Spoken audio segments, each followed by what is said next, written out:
Hi all, అందరు ఎలా ఉన్నారు? నేనైతే చాలా బాగున్నాను. మీరందరూ బాగున్నారని కోరుకుంటున్నాను. ఇక్కడ కనిపించే ఇంగ్రీడియంట్స్తో ఏం వంట చేస్తున్నాను, ఏం వంట చేయొచ్చు కామెంట్ చేయండి, గెస్ చేయండి, నేను చెప్తాను మీకు. ఇక్కడ మిర్చి నిలువుగా కట్ చేసుకోవాలి, మినపప్పు, శనగపప్పు, పల్లీలు, చింతపండు, కరివేపాకు, ఉల్లిపాయ. ఉల్లిపాయ ఉంటే ఉల్లిపాయ కట్ చేసుకోండి, అది ఆప్షనల్. నేను ఇప్పుడు పులిహోర లేదా చిత్రాన్నం చేస్తున్నాను అండి. ఎంతమంది గెస్ చేశారు? కరెక్ట్ గెస్ చేశారు? ఓకే. ఒక బాండి పెట్టుకొని తగినంత ఆయిల్ పోసుకొని జీలకర్ర ఆవాలు మంచిగా కొద్దిగా బ్లాక్ కలర్ అయ్యాక, జీలకర్ర ఆవాలు వేసుకొని బ్లాక్ కలర్ అయ్యాక ఎండుమిర్చి వేసుకోవాలి. ఎండుమిర్చి వేసుకోగానే పల్లీలు వేసుకోండి. పల్లీలు కొద్దిగా లైట్ బ్రౌన్ కలర్ వచ్చాక శనగపప్పు ఇంకా మినపప్పు వేసుకోండి. శనగపప్పు మినపప్పు ఫస్ట్ వేసుకోకండి, అవి ఫస్ట్ వేసుకుంటే ఈ పల్లీలు కంటే ముందే అవి మొత్తం మాడిపోతాయి. పల్లీలు వేసుకున్నాక ఈ రెండు వేసుకోండి. ఇవన్నీ వేసాక హై ఫ్లేమ్ పెట్టకండి, మొత్తం మాడిపోతాయి. లో ఫ్లేమ్లోనే చేసుకోండి. పొడుగా చీల్చిన మిరపకాయలు, ఇంకా ఉల్లిపాయ ఎండాకాలంలో ఎక్కువ వేసుకోకండి, ఎందుకంటే ఎక్కువసేపు స్టోరేజ్ చేయాలి అనుకున్న ఎక్కడైనా ట్రావెలింగ్కి వెళ్తే ఉల్లిపాయ వేసుకుంటే తొందరగా ఖరాబ్ అవుతుంది, ఎక్కువసేపు నిల్వ ఉండదు. ఒకవేళ ఎక్కడైనా మీరు ట్రావెల్కి వెళ్ళేటప్పుడు చిత్రాన్నం కానీ పులిహోర చేసుకుంటే ఎండలు ఎక్కువగా ఉంటే మనం తొందరగా తినము, కొద్ది ఒక ఈవినింగ్ వరకు స్టోరేజ్ ఆగాలి అనుకుంటే మాత్రం ఉల్లిపాయ వేసుకోకండి. It's my suggestion only. ఇక్కడ ఉల్లిపాయ కూడా వేసుకొని మంచిగా చిన్న మంట మీద మంచిగా రోస్ట్ చేసుకోవాలి వీటిని. ఇలా బ్రౌన్ కలర్ అయ్యాక ఇందులో తగినంత సాల్ట్ ఇందులో వేసుకోండి, కొద్దిగా అన్నంలోకి వేసుకోండి. మొత్తం ఇందులోకి కాకుండా కొద్దిగా ఇందులోకి కొద్దిగా అన్నంలోకి చూసి వేసుకోండి. పులిహోర అనేది డిఫరెంట్గా చేస్తారు. అందులో మీకు ఏ టైప్ ఇష్టమో, అంటే లైక్ చింతపండుతోని నిమ్మకాయతోని చేస్తారు. నాకైతే చింతపండు పులిహోర అంటే చాలా ఇష్టం, ఎందుకంటే చింతపండుతోని చేస్తే పులిహోర అనేది కొద్దిగా ఇంగ్రీడియంట్స్లో ఉప్పు అట్లా మిర్చి అవన్నీ తక్కువ ఎక్కువైనా సెట్ అయిపోతాయి. బట్ నిమ్మకాయతో చేస్తే ఇవన్నీ పర్ఫెక్ట్గా ఉండాలి. ఎప్పుడైనా ఎక్కువ రాని వాళ్ళు అట్లా ఎక్స్పీరియన్స్ లేని వాళ్ళు చేస్తే నిమ్మకాయతో అంత మంచిగా కుదరదు, బట్ చింతపండుతో మంచిగా కుదురుతుంది.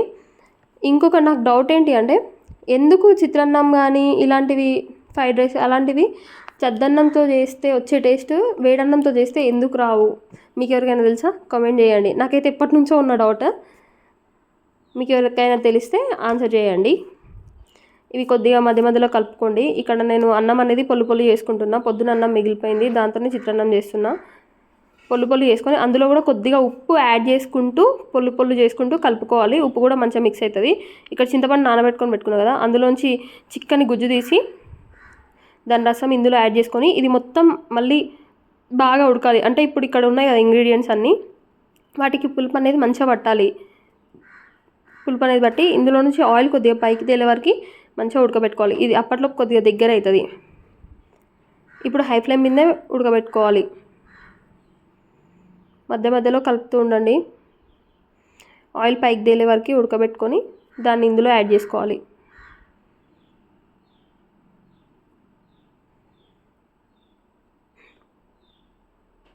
పసుపు మర్చిపోతే ఎట్లా? అరే చిత్రాన్నంలో పసుపు చెప్పడం మర్చిపోయినా. పసుపు వేసుకోవాలి, పసుపు లాస్ట్లో యాడ్ చేసుకోండి. పసుపు అనేది ఇప్పుడు మనం కలర్ కోసం యాడ్ చేసుకుంటాం ఇందులో. మీరు ఫస్టే పసుపు యాడ్ చేసుకుంటే అది మొత్తం బ్లాక్ కలర్ ఎల్లోయిష్ది బ్లాక్ కలర్ అయిపోతుంది. లాస్ట్లో యాడ్ చేసుకోండి, అంటే మీరు దింపుతాం ఇంకా 1 మినిట్ అయితే దింపుతాం అనేటప్పుడు అప్పుడు యాడ్ చేసుకొని పసుపు వేసాక ఒక 1 మినిట్ ఉంచి ఇలా కలిపి ఇది మొత్తాన్ని మనం పొల్లు చేసుకున్న అన్నంలోకి మంచిగా చేసుకోవాలి. ఈ వంట చేసేటప్పుడు బాగానే ఉంటుంది, తినేటప్పుడు బాగానే ఉంటుంది, అంతా బాగానే ఉంటుంది. కానీ వంట చేసిన తర్వాతకి ఆ సిలిండర్ చుట్టుముట్టు క్లీన్ చేసేది ఉంటుంది చూడండి, అది పెద్ద చిరాకు. ఈ ప్రాసెస్ మొత్తంలో అదే పెద్ద చిరాకు వంట చేసేటప్పుడు.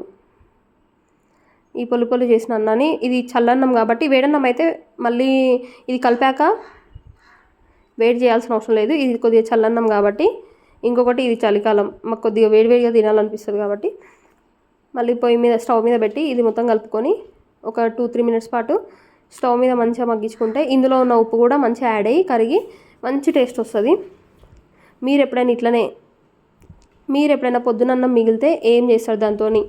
నేనైతే ఇట్లా పులిహోర కానీ ఎగ్ రైస్ కానీ అట్లా చేస్తా. మరి మీరేం చేస్తారో కామెంట్ చేయండి. ఇట్లా మంచిగా కలుపుతుండండి, లేదంటే అన్నం అనేది అడుగంటుతుంది. అన్నం కొద్దిగా వేడే. నెక్స్ట్ ఇంకేమేమి రెసిపీస్ ట్రై చేయాలో చెప్పండి. నా వీడియోస్ మీకు నచ్చుతున్నాయా? నా ఎక్స్ప్లెనేషన్ మీకు అర్థమవుతుందా లేదా? నేను ఇంకేమైనా బెటర్గా మార్చుకోవాలా అని కామెంట్ చేయండి. ఏం రెసిపీస్ యాడ్ చేయాలో చెప్పండి, సింపుల్ వేలో చెప్తాను నేను. Please support my channel. Subscribe చేసుకోండి, లైక్ చేయండి, షేర్ చేయండి, కామెంట్ చేయండి.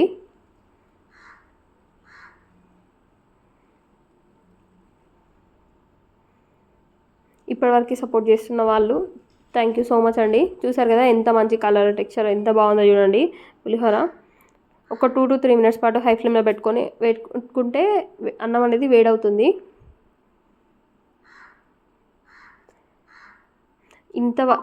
ఈ వీడియో ఇంతసేపు చూస్తున్న వాళ్ళందరికీ థ్యాంక్ యూ సో మచ్. ఫుడ్ని మనము ఇంట్లో వాళ్ళు ఇష్టంగా తినాలి అనుకున్నప్పుడు కొద్దిగా కేర్ పెట్టి చేయాలి. అంటే కొద్దిగా ఇష్టం, కొద్దిగా ప్రేమతో చేస్తే ఎంతో మంచిగా రుచిగా అవుతుంది అది. మనకి ఇష్టమైన వాళ్ళకి వండి పెట్టాలంటే కూడా అదృష్టం ఉండాలి. చూడండి ఎంత మంచిగా వచ్చిందో కలర్ కానీ అవన్నీ. టేస్ట్ కూడా చాలా అంటే చాలా బాగుందండి. నేను ఆల్రెడీ టేస్ట్ చేసిన, ఉప్పు అవన్నీ సరిపోయినాయి.